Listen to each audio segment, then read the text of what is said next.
Welcome to the Aligned Expressions podcast, where we explore holistic wellness through the wisdom of therapeutic yoga, aromatherapy, color, and ancestral healing traditions.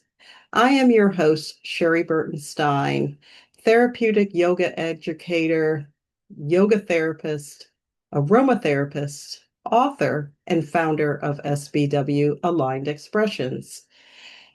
Before we welcome today's extraordinary guest, I'd like to share a few resources that continue the conversations we have here on this podcast. If you ever wondered how the rhythms of nature and the cosmos can support your well being, my newest book, Aligned by the Stars, Vedic Astrology and Aromatherapy, explores how planetary energies and essential oils can work together to create greater balance, self awareness, and intentional living. My companion journal, In Color and Scent, I Settle, invites you into the sensory journey of reflection through aromatherapy, essential oils, color psychology, and meaningful rituals. It is designed to help you slow down, cultivate mindfulness, and create simple daily practices that nourish your body, mind, and spirit. And if you're looking for an easy way to begin restoring your nervous system, I invite you to download my free Rest and Restore Toolkit, available on my website at www.sbwaligned.com. The toolkit offers gentle restorative practices that can be done at home, including deeply supported poses such as legs up the wall and constructive rest, each designed to help calm the nervous system and encourage deep relaxation. I've also included a breathwork practice, including an extended inhalation breathing to help you reduce stress, improve vagal tone, and restore a sense of calm. To deepen the experience, the toolkit recommends essential oils that beautifully complement these practices. Together, these simple practices can create a restorative ritual that you can return to anytime you need to pause, reset, and reconnect with yourself. So today's guest, I am so excited to bring on, embodies many of these same values through the decades of scholarship, teaching, and devotion to ancestral healing. It is my great honor to welcome Priestess Stephanie Rose Bird. Stephanie is an internationally respected author, spiritual teacher, herbalist, aromatherapist, and independent scholar whose groundbreaking work has illuminated the rich botanical and spiritual traditions of the African diaspora. Through her influential books, including The Healing Tree, The Big Book of Soul, 360 Days of Hoodoo Sticks, Stones, Roots, and Bones, she has persevered and shared generations of African wisdom, earth-based spirituality, aromatherapy, and ancestral healing practices.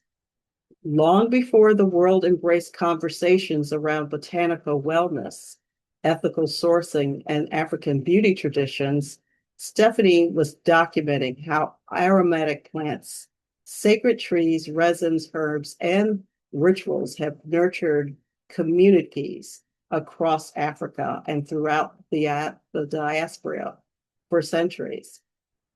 Today, we'll explore the healing intelligence of trees and plants, the sacred role of scent, the preservation of indigenous knowledge, and how these ancient traditions continue to offer profound guidance for our physical, emotional, and spiritual well-being. So let's settle in and take a deep breath and join me in welcoming Priestess Stephanie Rose Bird to the Align Expressions podcast. Well, I just want to say once again, thank you, my listeners and now viewers, for joining me on another episode of Aligned Expressions. And today we have Priestess Stephanie Rose Bird, and I welcome you with extended arms. And yes, I bow to you, my sister. How are you doing today? Doing very well, thank you. It's nice to Awesome. see your beautiful face and I love the petals behind you are very nice. Oh, well, thank you. Inspirational. Yeah. Thank you so much. I am so excited to talk to you about African aromatherapy, your book, The Healing Tree, Hmm. as well as ancestral wisdom and, the rise of African beauty. Okay. Would love to chat with you about some of that. Hmm. So we're going to go ahead and dive in if that's okay with you. That's great. All right. So I read your book, The Healing Tree, and I always go back to it. I just Oh, absolutely love that book. thank you. And I really love how you present trees, not simply as botanical resources, but as living teachers and spiritual allies, right? Yes, So, can you share a personal experience of learning from a tree or a plant ally? I And what, can. yeah, I would like to just hear a little bit more for our viewers and listeners. And what experience did it teach you about healing, resilience, and spiritual growth? Okay. That's a big question, but I can give you a good answer, I hope. Um, when you first mentioned a tree experience, I was thinking about how when I would come home from school, I would do my homework in this elm tree. And it was nurturing and kind and gentle and comforting, and it felt like home. My home was a little bit chaotic, but the tree was always very peaceful and welcoming, and um, I loved it there. So that tree climbing and just inhabiting a tree for little periods of time, I think is the first way that I came to love trees. Um, Also, though, I had this book called Back to Eden. Do you know Mm. that book? Hmm. And my parents were struggling with various illnesses. My father had heart disease, and my mother had upper respiratory, the asthma, very bad. So I delved into that book, and it started me on my journey to being an herbalist and a healer. And I remember looking at it. I was outside in, by the lake in a wooded area, and things just came alive for me. I was like, oh my gosh, you mean cherry bark could help my father? And um, cedar that's right here could help my mother. And I just was so excited about the trees around me all of a sudden. From there, they also there it wasn't like I refer to Paradise Lakes where I grew up as an area rather than a neighborhood because there were houses scattered around the lake inhabited by African American people. Um, and I say that because the town where I went to school was very segregated and it was all white. Hmm. So, um, the people around the lake were kind of a little bit older. No one really had children my age that were right around the vicinity. So, I became friends with the trees. I had the elm tree that I loved, and that's on the pathway home to the house. But also, I was a ballet dancer. I did all different forms of dance, but with the ballet, you have to spot someplace. You have to like hook your eyes to something every time you turn, like you do a pirouette. And my thing was a particular tree across the lake from our house. So they just, I don't know, they just became a part of my. I was born in Montclair, New Jersey, Mhm. outside of New York. And so there was something special about the newness and all of a sudden the toads, the bullfrogs making their noises and crickets making noises and all of these trees and water around me. It was very exciting and instrumental to who I became. Awesome. Yeah.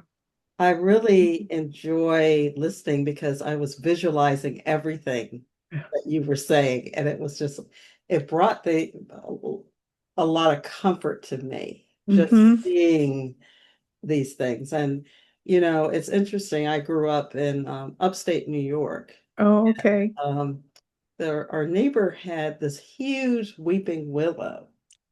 And Oh, for some reason, I was attracted to that weeping willow. yeah. And it was so shady and it was just so interesting to see it, Yes. It was just, and so when you were speaking just now, it brought me back to my childhood and how Neat. the spirit of that tree somehow comforted me.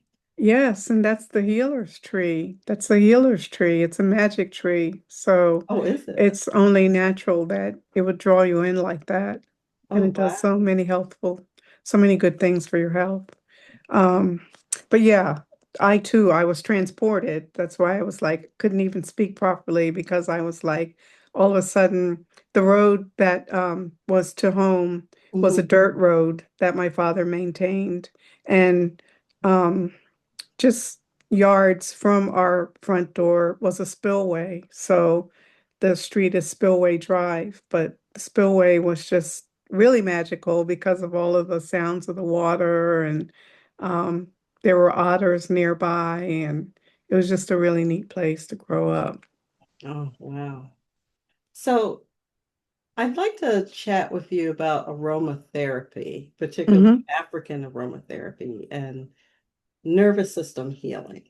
And Hmm. um, many of my listeners are caregivers, Yes. wellness practitioners, and women navigating grief, anxiety, and burnout, right? Hmm. And so, looking through the lens of African aromatic traditions, what plants, aromatic rituals, or practices do you find most supportive for nervous system regulation, emotional healing, and reconnecting to oneself?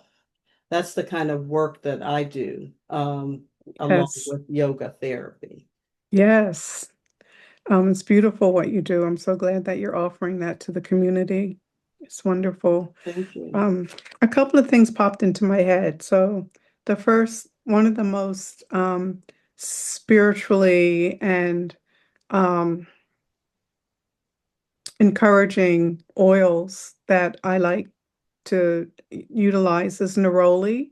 Hmm. It's confidence building. It just,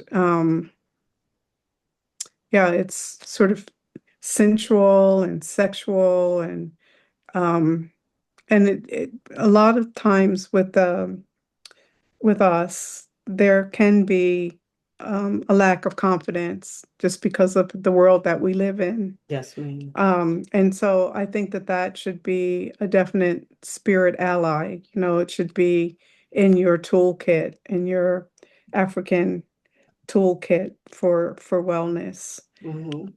The other thing that I really enjoy are the different kinds of frankincense and myrrh and together because they just seem like they have to be tangential. They have to be together to work really well because one is so elevating and so much of high spirit. And then the myrrh is very grounding and earth centered. So the two of them together create a kind of synthesis, kind of a magic.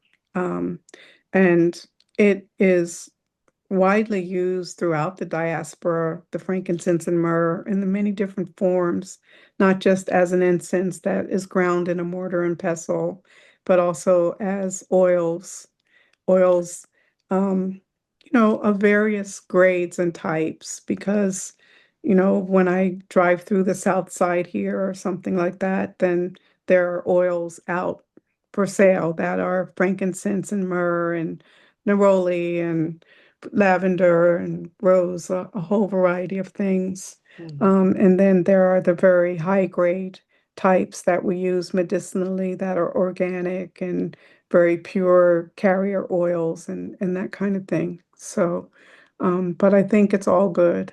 It's all good in a way that people are getting what they need and what is where they are, where they live.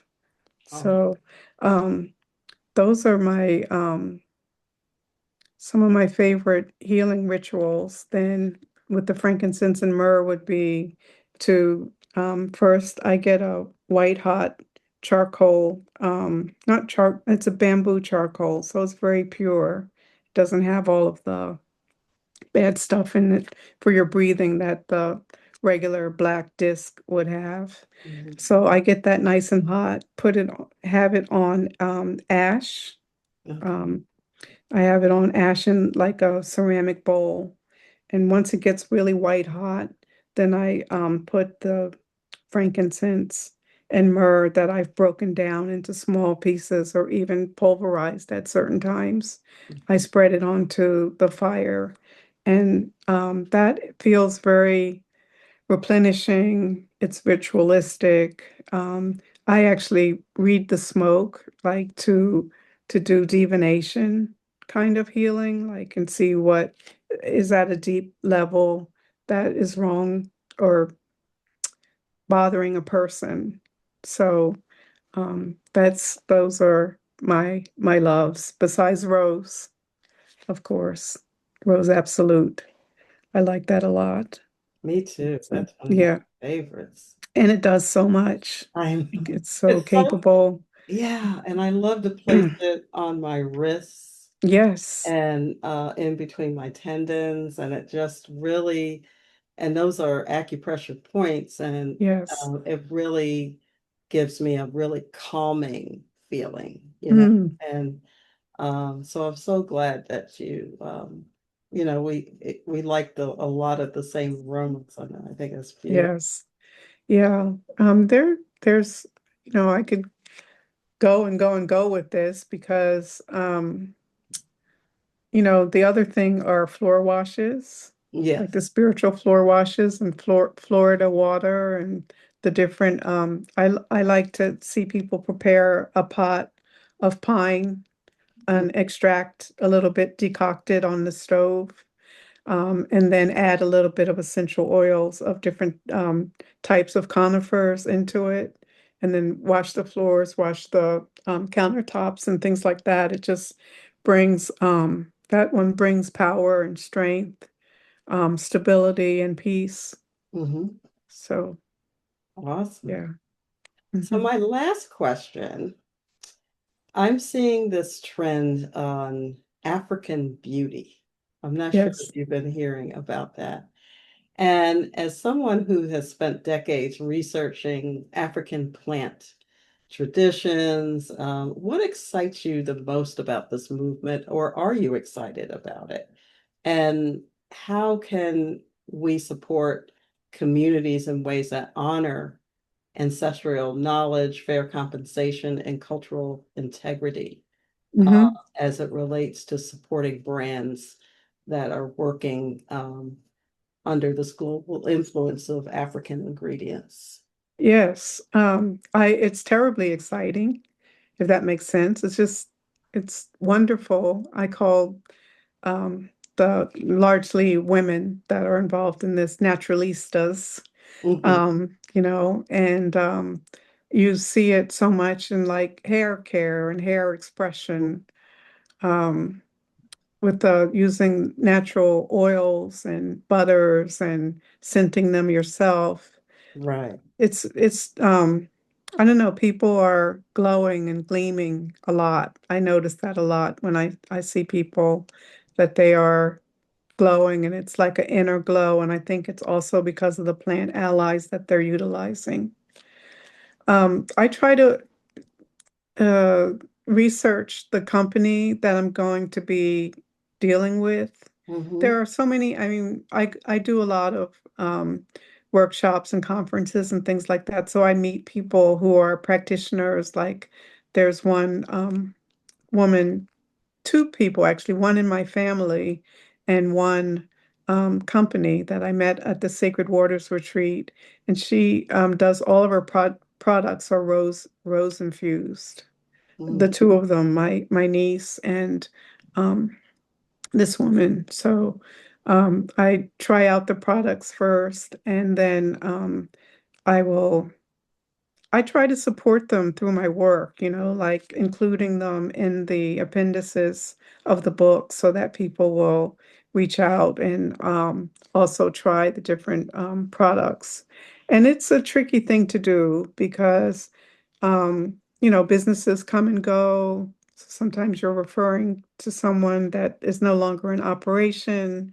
Sometimes you don't exactly know someone's politics and they come out with something that really surprises you. Yeah, So, that happened recently. yeah, the the older you get, the more I think when I was younger, like when my first book, Sticks, Stones, Roots, and Bones, was written, that was in 2002, Hmm. such a long, long time ago. And I was much more freewheeling. I was just like, oh, this is great. That's great. Let's put out a shout out. And now I'm much more tempered in what I will um, you know, recommend. I try to make sure that it's time tested and it's been around for a little while and that I really have a connection to the company and the person. So, First of all want to say thank you, thank you, thank you for this opportunity oh, you're to so interview welcome. you. I mean, you're one of my sheroes, and Oh, I thank you. definitely have studied a lot of your books, and I absolutely love the work that you do, and Thank it you. means so much to our community. And I know you're very busy, and but this is an honor to have you on this podcast. Thank And you. I look forward to seeing more books from you. And Yes, do you have absolutely. anything coming up that you'd like our folks to know? Or I'm working on a memoir, and the memoir has rituals and recipes, like food recipes from my childhood and things like that in it. So I'm real excited about that book. nice. I can't Yeah. wait till that comes out. What's Yeah. the publication date, or do you know? I don't know yet. We're gonna shop it around. Right now I'm in the editorial stage with it, Mhm. but it's been in development since 1999. Oh, I So know it's rich and wonderful. It's going to be a yummy experience. I hope so. I really do. I hope so. And likewise, I really admire what you do, and I love your being and your presence in the community. It's very much appreciated.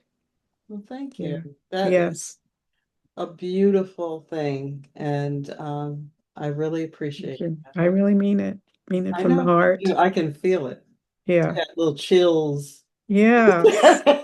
So I know it's Yeah. real. So a lot of times you don't know how you're coming across and what people think that you're doing. Yes. And the fact that you said that really it's bringing tears to my eyes. So Oh, no, it's so authentic. It's thank so you so authentic. much because I do work very hard. Yes. But thank you again.